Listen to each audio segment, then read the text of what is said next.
የኢትዮጵያ ብሔራዊ ቡድን እንደተለመደው የዛሬውን ጨዋታ ረፍት ወጥተዋል። 1-0 በድሬዳዋ ኢንተርናሽናል ስቴዲየም እየመራ ይገኛል። ቸርነት እጅግ ድንቅ ጎል ማስቆጠር ችሏል። ለጎል መቆጠር የመስፍን ቴክኒካል ብልጠትና ቴክኒካል ክህሎት የተመለከትንበት ነው። በድምር ውጤት 4-0 እየመራን ረፍት ወጥተናል። ድል ለኢትዮጵያ አሁንም ይቀጥላል። ኢትዮጵያ ሳኦ ቶሜን 4-0 በድምር ውጤት እየመራች ረፍት ወጣለች። ድሬዳዋ ላይ 1-0 ረፍት እየመሩ ወደ ረፍት ወደ መልበሻ ክፍል ገብተናል። አሁንም እናሸንፋለን። ገና ይቀጥላል።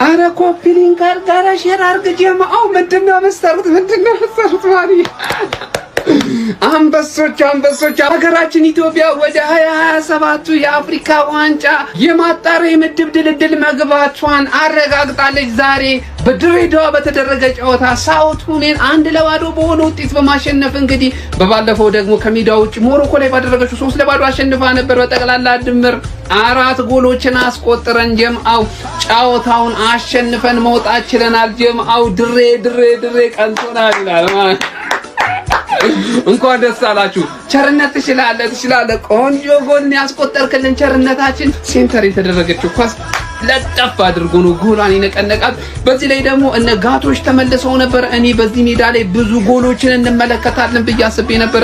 የመጀመሪያው ዙር ጨዋታ 3-0 እንደማለቁ መጠን በሜዳና በደጋፊያችን ፊት የምናደርገው ጨዋታ ላይ ብዙ ጎሎችን አግብተን እናሸንፋለን ብዬ ነበር። ይሄ በቂ ነው፣ በጣም በቂ ነው። ምክንያቱም እጅግ ከባድ ዝናብ ነበር የነበረው። ጀማው የአየር ሁኔታው አስቸጋሪ ነበር። በዚህ ሁኔታ ውስጥ ተቋቁሞ ጨዋታውን አሸንፈው ወጥተዋል። በቀጣይነት ይሄ የማጣሪያ የሚባሉ ውድድር ውስጥ እንዳንገባ ብቻ መጻዳይ ነው ጀማው። ከዛ ውጪ ቡድናችንን አንበሶች አኩርታችሁኛል። ከማን እኛን ዓለም ዋንጫ ማታስገቡን እንዳንበላባችሁ ፈርታችሁ ነው።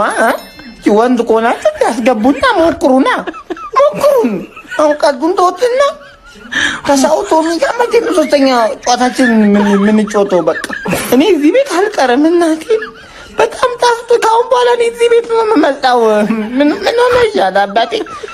ቶሚ አይደብርሽማ? እውነት በጣም ታፍቶኛል። ያንቺ ልጥለጣ እንዴ እናት ሀገር ይለቀ ቋጠሮ አልነበረ እንዴ ስትፈልጊ የነበረው ፍርስኪላት ነው። ምን መቋጠርልሽ ምን ገዶኝ እኛ ቆሽ የሚዞን ነው እንጂ እኮ ማለት ኢትዮጵያ ማለት በላቲኛ ብራዚል ማለት ነው እናቴ። እና እንዳይከራከሪ ኢትዮጵያ ለዘላለም ኳስ ትጫወት። አሸንፈናል። የድሬ ህዝብ ቸርነት ባስቆጠራት ብቸኛ ጎል 1-0 በሆነ ውጤት ማሸነፍ ችለናል። አግሪጌት 4-0 በሆነ ውጤት አሸንፈን ወደ ማጣሪያው ማለፍ ችለናል። ይህ ቦታ አሁንም ቢሆን አይገባንም።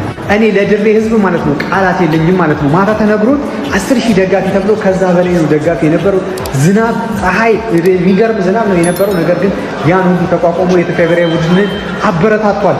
ለማንኛውም ለአፍኮን 2027 ወደ ማጣሪያው ማለፍ ችለናል። አንድ ነገር ግን ልንገራችሁ፣ ይህ የኢትዮጵያ ብሔራዊ ቡድን ጎረቤታችን ለምታስተናግደው የአፍሪካ ዋንጫ ያልፋል። ፌቨራይት ያስቀምጡት። ይመቻችሁ። ኮንግራ ዋሊያዎቹ ለአፍሪካ ዋንጫ ለማለፍ የሚያደርጉትን ጉዞ ሀ ብለው ነው የጀመሩት። ዛሬ በድሬዳዋ ሳኦ ቶሜና ፕሪንሲፔን ገጥመው ነበር። በጨዋታው ላይ ቸርነት ኩክሳ የምትመለከቱትን ብቸኛ ግብ በማስቆጠር ነበር ዋሊያዎቹን ባለድል ማድረግ የቻለው። በድምሩም የኢትዮጵያ ብሔራዊ ቡድን 4-0 በማሸነፍ ነበር የአፍሪካ ዋንጫ ቅድመ ማጣሪያ ጨዋታውን በማለፍ የምድብ ዙርን የተቀላቀለው። ጋይሶች መስፍን ታፈሰ ይለያል ስንል በምክንያት ነው። እንደምትመለከቱት ገና በ7ኛ ደቂቃ ላይ የኢትዮጵያ ብሔራዊ ቡድን ዋሊያዎቹ ሳኦ ቶሜን 1-0 እየመሩም ይገኛሉ። እንደምትመለከቱትም መስፍን ታፈሰ ምን አይነት ያበደ አሲስት ነው ያደረገው። ቸርነት ጉክሳ ደግሞ አግባቡ ተጠቅሟትም ጨርሷታል። ገና በ7ኛ ደቂቃ እምዬ ኢትዮጵያ ሳኦ ቶሜን ውጤት 4-0 እየመራናት እንገኛለን። እንኳን ደስ አላችሁ፣ እንኳን ደስ አለን። መስፍን ታፈሰ ጣጥሯቸው ገባ ሰማይ ኳስ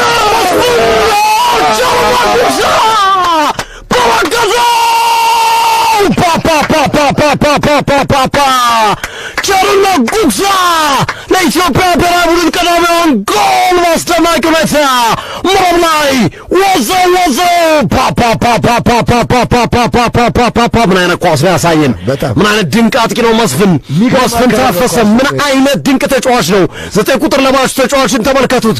ቅድምም እንዳስደናቂ ኳስ ራቤል ያለው ሰጥቶ ነበር፣ ያልተሳካ ነበረ። የኛውን ኳስ ግን በቀውሰራ አቅጣጫ ተጫዋቾችን ከጥቅም ውጭ አድርጎ 1-2 ተጫዋቾችን ጥሎ በግሩም ሁኔታ ክሮስ ያደረገውን ኳስ ከኋላ ተንደርድሮ የመጣው ቸርነት ጉግሳ አለጠፈው። ቦንዛ ቸርነት ቦንዛ ኢትዮጵያ ቦናንዛ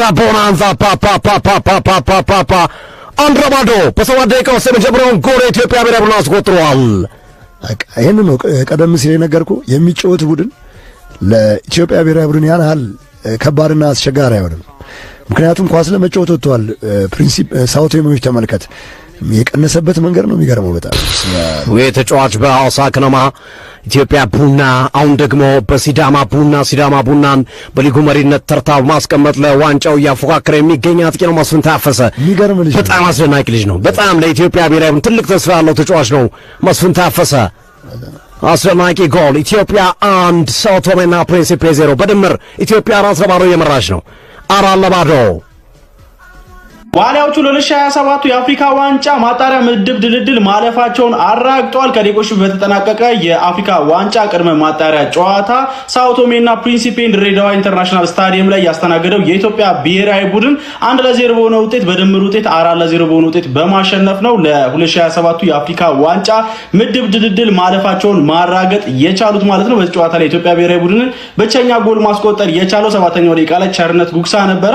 ፈርስት ሃፍ ላይ የኢትዮጵያ ብሔራዊ ቡድን በጣም የተሻለ ነበር። ጎሉም በጣም ጥሩ አመጣጥ የነበረው ጎል ነበር። መስፍን ያደረገለት አሲስትም በጣም ቆንጆ ነበር። የቸርነትን ማጨራረስ እንደዛው ማለት ነው። ሰከንድ ሃፍ ላይ ሳኦ ቶሜዎች ለማጥቃት ሞክረው ነበር፣ አልተሳካላቸውም። በሁለቱም ጨዋታዎች ክሊን ሺት አስጠብቀን እንግዲህ 4-0 በሆነ ውጤት በማሸነፍም ቅድመ ማጣሪያ ጨዋታውን በማለፍ የአፍሪካ ዋንጫ የማጣሪያ ምድብ ድልድልን መቀላቀላችንን አረጋግጠናል ማለት ነው። መልካም የሚባል ውጤት ነው። ሳኦ ቶሜ ምንም እንኳን ደካማ ብሔራዊ ቡድን ብትሆንም ወደ ቀጣዩ ዙር ማለፋችን በጣም ሊደነቅ የሚገባ ነው ብዬ አስባለሁ። ኳስ በያዝንባቸው ሞመንቶችም የኳሶቻችን ፍሎ በጣም አስደናቂ ነበረ። ለማንኛውም እናንተ ስለዚህ ውጤት ምን ትላላችሁ? ሐሳባችሁን አጋሩኝ። የፕላስ ምልክቱ መጫ እንዳትረሱ።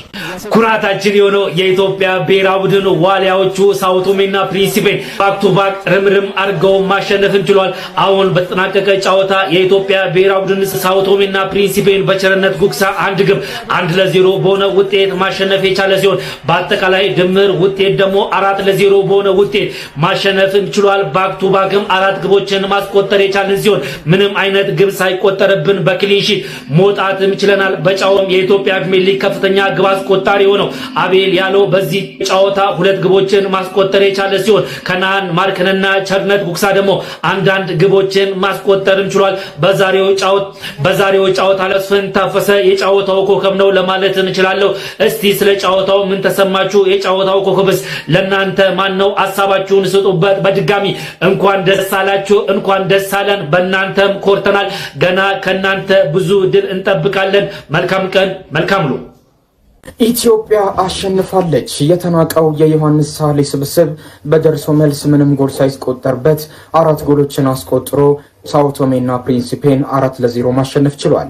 ለተመልካች እጅግ አሰልቺ በነበረው ጨዋታ ኢትዮጵያ በቸርነት ጉግሳ ጎል ነው 1-0 አሸንፋ መውጣት የቻለችው። ብሔራዊ ቡድናችን በመልሱ ጨዋታ ሳኦ ቶሜን 1-0 በቸርነት ጉግሳ ብቸኛ ጎል በማሸነፍ እንግዲህ ለ2027 የአፍሪካ ዋንጫ የምድብ ድልድል ቦታ ማግኘቱን አረጋግጧል። በቅድመ ማጣሪያ ጨዋታ እንግዲህ ሳኦ ቶሜን በደርሶ መልስ 4-0 የረታው የእግር ኳስ ብሔራዊ ቡድናችን እንግዲህ በዛሬው ዕለት በድሬዳዋ ኢንተርናሽናል ስቴዲየም በተደረገው ጨዋታ ቸርነት ጉግሳ 7ኛው ደቂቃ ላይ ባስቆጠራት ብቸኛ ጎል ታግዞ በድምር ውጤት 4-0 ሳኦ ቶሜን ፕሪንሲፔን አሸንፎ ወደ ምድብ ድልድሉ ማለፉን አረጋግጧል። ብሔራዊ ቡድናችን ለ2027 የአፍሪካ ዋንጫ የሚያደርገው ጉዞ አጠናክሮ በመቀጠል እንግዲህ ወደ ቀጣይ የማጣሪያ ዙሮች ማለፉን አረጋግጧል። ለማንኛውም ስለዛሬው ድል ምን ትላላችሁ? ሐሳብ አስተያየታችሁን ኮሜንት ሴክሽን ላይ አጋሩኝ።